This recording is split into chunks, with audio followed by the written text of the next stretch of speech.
Tuhan, mari kita berdoa sebelum kita mendengarkan firman Tuhan. Saya mengajak Bapak Ibu tundukkan kepala, kita berdoa bersama. Allah Bapa kami yang baik yang ada dalam sorga, kami akan mendengarkan sebagian firman-Mu. Berfirmanlah bagi kami, buka akal pikiran kami, buka mata hati kami, supaya kami diberkati lewat pemberitaan firman Allah. Dalam berkat nama Tuhan Yesus Kristus, kami sambut firman-Mu dan bersyukur. Haleluya. Amin. Salam sejahtera bagi kita semuanya. Bapak Ibu, saudara sekalian yang dikasihi Tuhan Yesus. Firman Tuhan saat ini diambil dari kitab Kisah Para Rasul, pasalnya yang keempat. Saya mengajak Bapak Ibu bersama-sama dengan saya untuk membaca ayat ini. Kisah Para Rasul, pasalnya yang keempat, ayatnya yang ke-8. Mari kita baca bersama. Maka jawab Petrus penuh dengan Roh Kudus, hai pemimpin-pemimpin umat dan tua-tua. Saya ulangi lagi. Maka jawab Petrus penuh dengan Roh Kudus. Khotbah ini saya beri tema Yesus ke sorga, Roh Kudus datang. Ayat yang barusan kita baca merupakan suatu rangkaian peristiwa yang dialami oleh murid-murid Tuhan setelah Yesus naik ke sorga. Memang di kesempatan sebelumnya Tuhan Yesus pernah mengatakan, "Jikalau kamu mengasihi aku," kata Yesus, "kamu akan menuruti segala perintahku.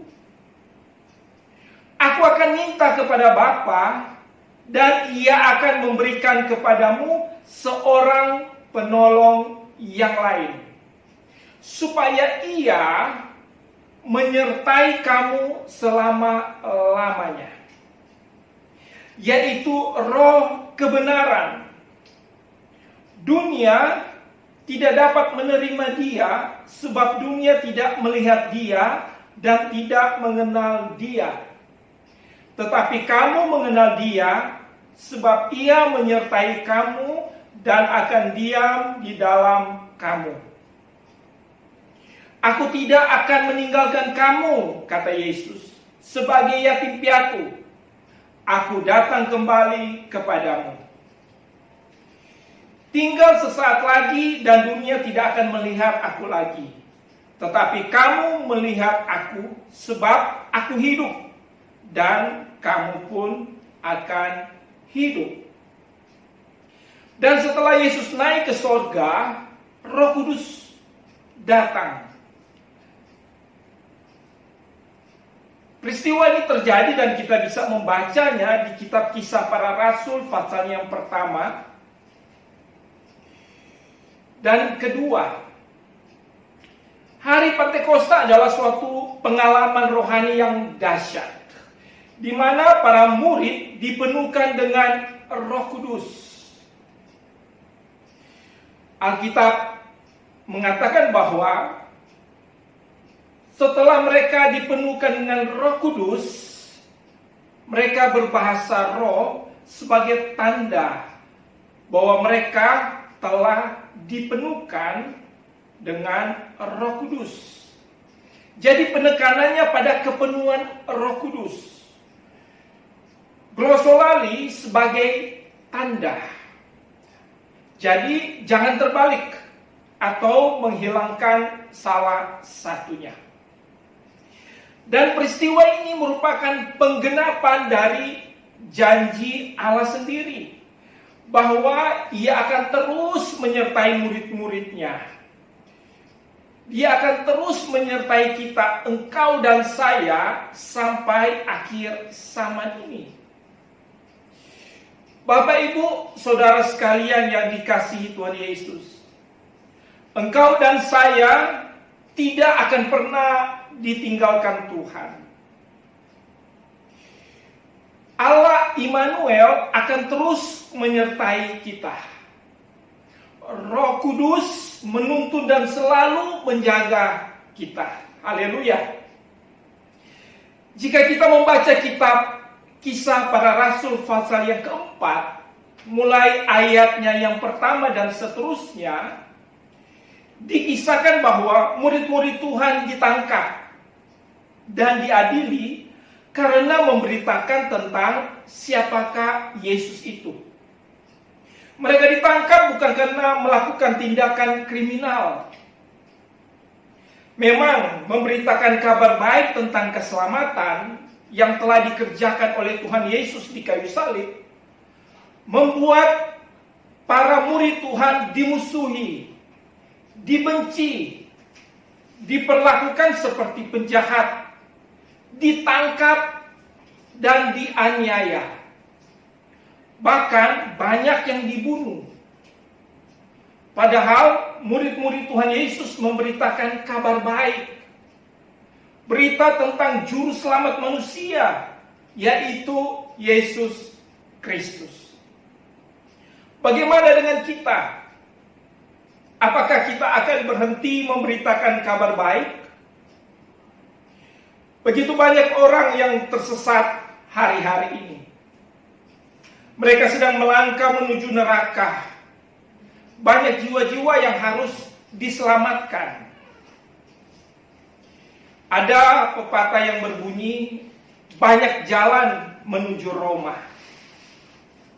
Itu betul sekali. Pepatah tersebut tidak salah. Tapi untuk ke sorga, hanya tersedia satu jalan. Tuhan Yesus berkata, Akulah jalan dan kebenaran dan hidup. Tidak ada seorang pun yang datang kepada Bapa kalau tidak melalui aku. Jadi tidak ada cara lain untuk ke sorga. Tidak ada jalan lain. Tuhan Yesus adalah satu-satunya jalan menuju ke sorga. Tetaplah setia memberitakan kabar baik. Berita tentang Yesus sebagai Tuhan dan Juru Selamat. Bapak, Ibu, saudara sekalian yang dikasihi Tuhan, saya baca kembali kitab Kisah Para Rasul pasal 4. Saya lompat mulai ayatnya yang ke-8 dan seterusnya. Saya mengajak Bapak Ibu bisa bersama-sama dengan saya memperhatikan ayat-ayat ini. Mulai ayatnya yang ke-8. Maka jawab Petrus, penuh dengan Roh Kudus, hai pemimpin-pemimpin umat dan tua-tua, jika kami sekarang harus diperiksa karena suatu kebajikan kepada seorang sakit, dan harus menerangkan dengan kuasa manakah orang itu disembuhkan, maka ketahuilah oleh kamu sekalian dan oleh seluruh umat Israel, bahwa dalam nama Yesus Kristus orang Nazaret yang telah kamu salibkan, tetapi yang telah dibangkitkan Allah dari antara orang mati, bahwa oleh karena Yesus itulah orang ini berdiri dengan sehat sekarang di depan kamu. Yesus adalah batu yang dibuang oleh tukang-tukang bangunan, yaitu kamu sendiri. Namun ia telah menjadi batu penjuru. Dan keselamatan tidak ada di dalam siapapun juga selain di dalam Dia. Sebab di bawah kolong langit ini tidak ada nama lain yang diberikan kepada manusia yang olehnya kita dapat diselamatkan. Ketika sidang itu melihat keberanian Petrus dan Yohanes dan mengetahui bahwa keduanya orang biasa yang tidak terpelajar, heranlah mereka. dan mereka mengenal keduanya sebagai pengikut Yesus. Tetapi karena mereka melihat orang yang disembuhkan itu berdiri di samping kedua rasul itu, mereka tidak dapat mengatakan apa-apa untuk membantahnya. Dan setelah mereka menyuruh rasul-rasul itu meninggalkan ruang sidang, berundinglah mereka dan berkata, tindakan apakah yang harus kita ambil terhadap orang-orang ini? Sebab telah nyata kepada semua penduduk Yerusalem bahwa mereka telah mengadakan suatu mujizat yang menyolok, dan kita tidak dapat menyangkalnya. Tetapi supaya hal itu jangan makin luas, tersiar di antara orang banyak, baiklah kita mengancam dan melarang mereka, supaya mereka jangan berbicara lagi dengan siapapun dalam nama itu. Dan setelah keduanya disuruh masuk, mereka diperintahkan supaya sama sekali jangan berbicara atau mengajar lagi dalam nama Yesus. Tetapi Petrus dan Yohanes menjawab mereka, silakan kamu putuskan sendiri manakah yang benar di hadapan Allah, taat kepada kamu atau taat kepada Allah. Sebab tidak mungkin bagi kami untuk tidak berkata-kata tentang apa yang telah kami lihat dan yang telah kami dengar. Pelajaran menarik yang bisa kita ambil dari peristiwa ini adalah penuh Roh Kudus bukan semata demi kepentingan diri sendiri. Penuh Roh Kudus bukan pameran bahwa kita lebih rohani dari orang lain. Tapi penuh Roh Kudus berarti siap dan mau melayani Tuhan dan pekerjaan Tuhan dengan tulus hati. Sekali lagi, penuh Roh Kudus berarti siap dan mau melayani Tuhan dan pekerjaan Tuhan dengan tulus hati. Penuh Roh Kudus bukan berarti kita tidak akan hadapi masalah hidup lagi. Banyak orang gagal paham. Mereka berkata, saya sudah penuh Roh Kudus, saya aktif melayani Tuhan, saya banyak berkorban untuk pekerjaan Tuhan, saya orang yang setia beribadah. Tapi kenapa banyak masalah? Tuhan punya rencana dahsyat di balik masalah hidup. Demi pertumbuhan rohani, demi pertobatan kita, demi keselamatan jiwa kita, demi kemuliaan kita. Penuh Roh Kudus bukan berarti hidup kita tanpa masalah. Kebenarannya adalah, walaupun hadapi masalah hidup, Roh Kudus kuatkan dan beri jalan keluar. Penuh Roh Kudus bukan berarti tidak alami penderitaan dan kesusahan hidup lagi. Tapi saat alami penderitaan dan kesusahan hidup, Roh Kudus beri penghiburan ajaib. Agar kita semakin mengenal Tuhan, semakin mengasihi Tuhan. Haleluya. Penuh Roh Kudus bukan berarti tidak mengalami kemalangan hidup lagi. Bahkan ada nats dalam Alkitab berkata, kita bisa baca itu di kitab Mazmur, kemalangan orang benar banyak, tetapi Tuhan melepaskan dia dari semuanya itu.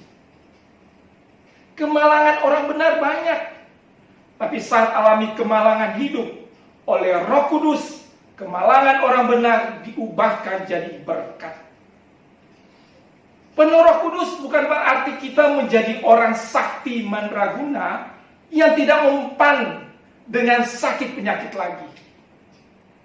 Tapi kita diberi hikmat dalam menjalani kehidupan ini. Penuh Roh Kudus bukan berarti kita telah sempurna. Dan memang kita belum sempurna. Tapi walaupun hidup kita, engkau dan saya, belum sempurna, banyak kekurangannya, Roh Kudus sanggup memulihkan kita. Roh Kudus akan mengajar kita tentang kebenaran Tuhan. Roh Kudus mendewasakan rohani kita. Roh Kudus menuntun kita di jalan yang menuju kesempurnaan. Haleluya. Betapa hebat dan dahsyatnya pertolongan dan penghiburan dari Roh Kudus bagi kita semuanya, murid-murid Tuhan. Bapak, Ibu, Saudara sekalian yang dikasihi Tuhan, berdoalah, berharaplah, dengan disertai kerinduan yang besar untuk dipenuhkan dengan Roh Kudus. Dan bagi yang sudah penuh Roh Kudus, tetaplah setia dan mau terus dipimpin oleh Roh Kudus. Bersedia dituntun Roh Kudus, mau terus dinasihati dan ditegur Roh Kudus. Haleluya. Tuhan Yesus telah naik ke sorga, tapi Tuhan berjanji segera kembali untuk menjemput kita, engkau dan saya yang tetap setia beriman kepada Tuhan. Puji Tuhan, demikianlah firman Tuhan. Kiranya Tuhan Yesus memberkati, Roh Kudus menolong dan menghiburkan kita semuanya. Mari kita tundukkan kepala, kita berdoa.